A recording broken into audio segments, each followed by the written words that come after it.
Okay, so here we are learning the basics of Drive, and we are going to just show you create and upload documents to your Drive. So to create a document, you have to log in to your Google account, and then you go to Drive on the Omnibar. And then once the screen is open, what you'll see is this option right here. This option is download Drive for your PC. This is if you lose your wireless and you want to be able to work on your documents offline, and it will resync when you have your internet access. So this is something you might want to do, but not if you have a school issue computer in the middle school anyway. We already have Drive downloaded on our computers. But if you're working in the elementary level, or if you're at home using a home computer, you might want to download Google Drive for your PC. So you can easily, too, add files from your own computer and have them uploaded to your Drive quickly. Here's where you create a document, and the folder tool is to create a new folder, and that's just, to help you organize your stuff. So you click on it, you add a new name here, so you could do a unit like Industrial Revolution. And then you can add all of your documents into that folder, and it'll show up on top. To add things to your folder, you simply drag and drop for an individual file. If you want to do multiple files at a time, you select them, and then you do up here where it says more, and you could do move to, and it's asking you what folder do you want to move it to. You click Industrial Revolution, and then you click move. I'm not going to do that because that's not what those files are for. But that's just to show you how to do it. Here's create again. Here's document. Document is like their version of Word. Presentation is their version of PowerPoint. Spreadsheet is their version of Excel. Form is their version of surveys. And drawing is like mental maps or graphic organizers that you or the students can create, like templates and stuff. You can use even more apps, but let's just stick with the basics right now. I'll just show you a document real quick. For a document, you click in Untitled to name it. You could call it, working class if we're doing the Industrial Revolution. And we can click OK. And then we can type into it our directions for a project, whatever it is. Here's your basic tools right here, like you would have in Word, with your fonts and your centering, alignments, listing, things like that. If you want to insert a picture, here's your insert image, insert drawing, insert table, which is kind of cool for templates. You just select how many boxes you want, and there you go. And it will expand as you hit return. You'll notice that as you work, everything says all changes saved in Drive. This is your revision history. You can click there at any time, and it will show you what changes have been made, and by who, and the time. So if I want to insert a picture, I'll just close the revision history. I'll go here, I'll insert a picture, insert image. It's going to ask me what picture would I like to insert.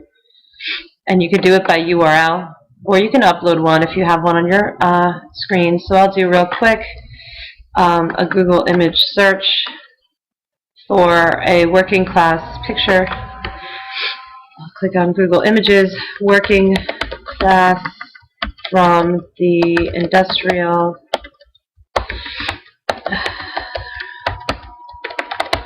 search. I find something I like. I click on the picture. I've used this one before, actually, many times. These are the poor coal mining kids during this time period. You copy the image URL by right-clicking on it. You go back to your Drive document. It was this one right here. We're going to paste it in. You can right-click or Control-V. It says here that the username is not valid, and what that means is the picture is probably copyright protected, so that's not a good picture to use because this is something that is protected. Here's another one. Let's try this one, see if it works. There is a way to search for, free use pictures. And this one's copyright protected too. It's going to make things fun. Let's see if I can get something that's not copyright protected. We'll scroll down. Let's see. This one I've used in textbooks. Actually, it came from one of our textbooks, so hopefully this one will work. Let's see. I'm going to go back to our working class. Paste it in. Oh, it doesn't like any of our URLs. Oh, fabulous. This always is great for a screencast, isn't it? I'll scroll down some more. Let's see if we can find one that works. Here's the Luddites who are trying to break down equipment. Copy image URL. Well, at least you get to see how to copy an image URL. There it goes. This one is able for you to use, and it's not copyright protected.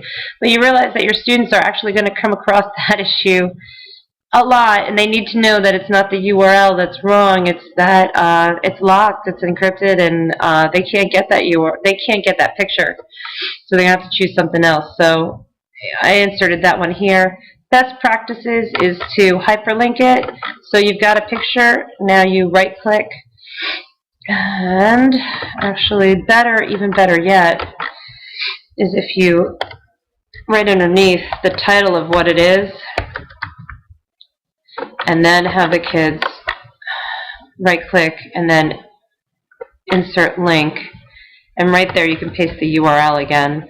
So that's one way for them to cite their sources, by hyperlinking it, which is kind of cool. I'll center it because it's cute. Alright, so let's say I've named my document. I want to rename it. I don't like working class. I want to call it Working Class of the Industrial Revolution. I click OK. You notice the changes right away. So you can see right there that you can rename your document at any time, and all changes are saved. In other words, as you type, everything it saves is in Drive, and if you hover over it, it says every change you make is automatically saved in Drive. No more clicking Save. No more students telling you their power went out, their wireless shut down in the middle, they lost all their work, they lost their flash drive, or even I did it on an iPad, or my file's not compatible with yours, because they're going to be using Drive, and Drive is multi-platform. It's an app on all smartphones. It is available as an app on the iPad, so they should be creating and working on all documents in Drive too. So here's revision history again. I'm going to click on it, and it says here's what we've done so far. You can always click on that and see what's happened lately. As more people work on the document, or you log in at different times and make more changes, you're going to get a bigger list, and you can always click on it right here on this side and actually see those changes, and it will give you a restore to this revision option. So if you don't like the changes that have been made to the document, you can go back to an earlier version, which is really kind of nice. There's even show more detailed revisions here, and I could see, oh, well, what did I do at 9:23? There it is, and I can click restore this revision. I'm not going to do that because I kind of like my picture, don't you? Finally, I got a picture in. Okay, so now we go back to Drive.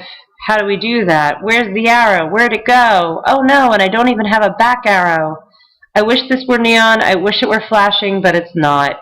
You gotta hover over the title, and the arrow shows up. It's a shame. I want to try to contact the developers and see if they can make something better of that. I'm going to move it to my Industrial Revolution folder. You can see it disappears from my list, but it's still here. I click on my folder, and I should find that document there. I'm waiting for it to load. There it is. And one of the great things about Google Drive as well is if you can't find a document, this search bar up here will allow you to search for things using key terms. So if I type in working class, it already has this one popping up. That's the only thing in here that sounds like that or is listed like that, so it pops up. And you can go straight to your document from the search field, which is really nice. Okay, so we'll go back. And then, again, for any of these creating tools, it's great. You can create a presentation, you can share it with the kids, they can create a presentation and share it back with you. You can create things for staff, and they can create things for you. It's really pretty awesome, and I think, you know, each of these tools is worthy of having its own workshop or series for. Let me show you Upload real quick. Here's upload. It gives you a files or folder option. You can upload an entire folder. Please do not upload Smartboard documents or anything that most computers don't have, because what happens is it's uploading to your cloud. This is considered the internet, the cloud. And if you download for your PC, it will be on your computer and it will be stored on your computer and not in the cloud too. But my computer at home doesn't have Smartboard. It can't open those files. And probably most of your colleagues don't have it at home installed either. And any Chromebook won't have it because they don't have software installed at all. So there's no point in uploading documents that the computer can't read. So you can upload files. When you upload files or folders, it's going to ask you where do you want to upload from, and it's going to come up with a little screen on that. Here comes the screen. This is a typical, like, attach your file or, upload or whatever, and it's asking me what do I want to upload. So I'm going to go to my documents. I'll pick something up from here. I don't know, my kitchen, what? Michelle Classroom, I don't even know what's in here. Let's see what I got. Oh, I got some fun stuff in here. Webspiration functions. Let me pull that one. Oh, thesis statement. That's fun. All right, I'll pull thesis statement up. I'm going to upload it. You're going to see this box that pops up right here while it uploads that document. You'll notice it's a Word document, but I'm converting it. You need to change this setting right here and make sure it says convert uploaded files to Google Docs format. Make sure you have that selected. It should say conversion on. You see I just turned it off? We're going to turn it back on. You always want your documents to convert to Google Docs if you plan on editing them on the drive.